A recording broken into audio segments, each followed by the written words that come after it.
I was an amateur. I didn't always hit it as far as I do today. And just like you, I was constantly trying to improve. I chose Titleist then. For the same reasons I do now. The new Pro V1 and Pro V1X. Choose the best for your game.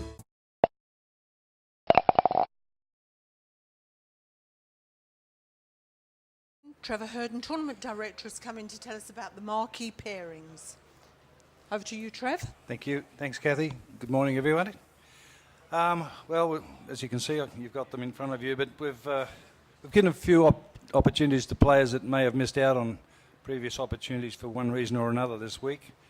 We've given the New South Wales Open winner, Jason Scrivener, with Jonas Blix, who's won in the US last year, and Matthew Griffin, who's playing internationally very successfully. Jason Day will play with Ogilvy and Rod Pampling. Now, Rod Pampling, you might recall, shot 61 the last time we were here, and on the Sunday. And, shot 61 on the Sunday and really didn't get a benefit from it. So he's playing with Jason and Jeff, and I spoke to him today out on the fifth green, and he said he's never played with him, so he's quite happy. He's absolutely quite happy.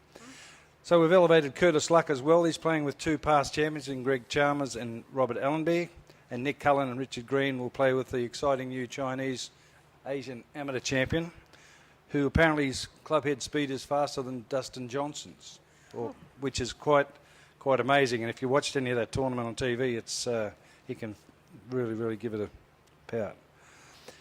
Then we go to Peter O'Malley, Matthew Goggin, Minwoo Lee. Now, Minwoo Lee, we all know, is probably Australia's most promising amateur at the moment.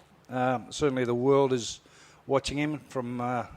there's a lot of interest that comes through Golf Australia's office how to get hold of this guy. So he's hot property right around the world right now is Minwoo Lee. Jordan Spieth will play with Cameron Smith. And Matt Jones, who unfortunately couldn't come back and defend last year after his 2015 victory. So we're going to give him the honour to play with Jordan. So we think that's quite nice to do. Nick O'Hearn, Michael Hendry and Brett Rumford. Brett Rumford's winning the Australasian Tour Order of Merit, leading it, so we're elevating him. And Peter Lonard will play with Mike Weir and Zach Blair. So there's a nice mix of players right throughout there. So that's what we've got for our marquee pairings for 2017. Any questions, ladies and gentlemen, on the pairings or anything else? Were you tempted to put Jonas and Cam together after their win together in New Orleans? Well, no, I needed a bit more spread for television purposes, to be honest with you. It's a bit, if we get them too tight, it's not very good for television coverage. We need to spread it. So we've got a nice group there, work well with television, and should be some exciting golf, especially with these amateurs in there as well. Trevor, just one on one of the guys who's not here, Adam Scott. What's your understanding of why he's not playing this year? Unfortunately, Adam obviously not playing. There was some communication, some discussions had, and unfortunately we couldn't reach an agreement with Adam, so he's not playing. So it's just a matter of maybe all the money's gone to Jason instead of Adam. Has he got his nose out of joint at all? I wouldn't think the nose out of joint, but you know, we tried hard. There was offers made, and they probably weren't good enough. But anyway, Adam's been a great supporter since 2008, I think, or 2009, and we've been a good supporter to Adam Scott. The Australian Open's been kind to Adam Scott too, in the way of support. So it's unfortunate. I'm sure the fans would have loved to see him, but we've got Jason as well, and we've got a good group of players, and we should have an exciting tournament. Patrick?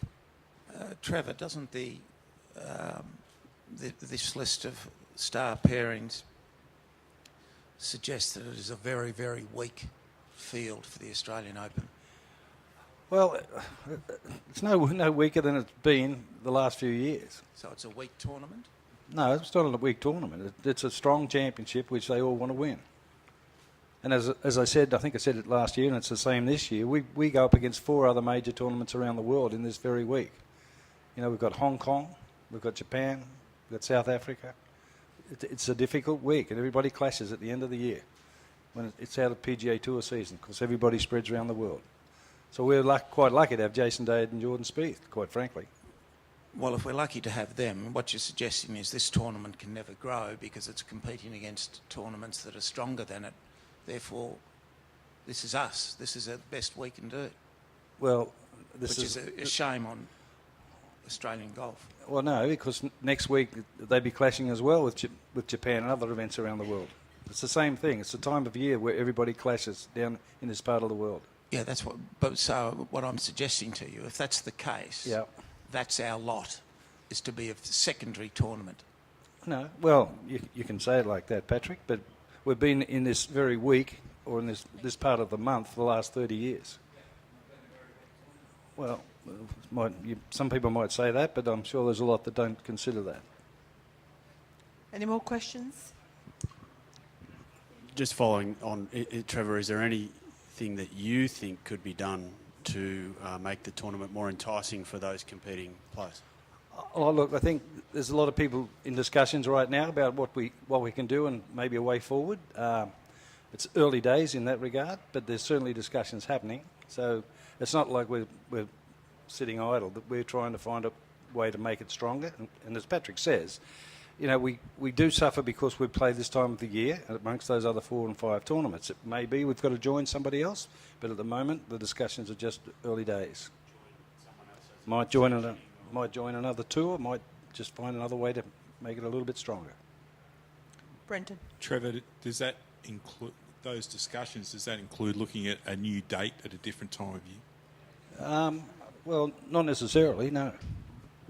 This tournament works. It's got to work for players. It's got to work for TV.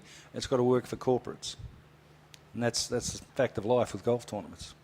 So you know, one might work quite well for one group of those people, but it might not work for the others. TV is quite an important piece to this puzzle.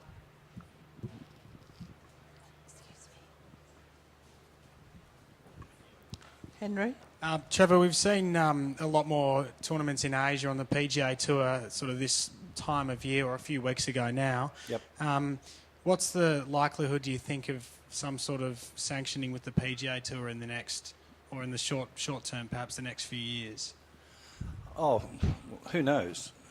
But the PGA Tour, US PGA Tour, is moving into Asia, pushing its brand right around the world. You notice through their Latina tours, and they've picked up the China tour, and they've picked up other tours, put their brand on it. So they'll keep doing that slowly.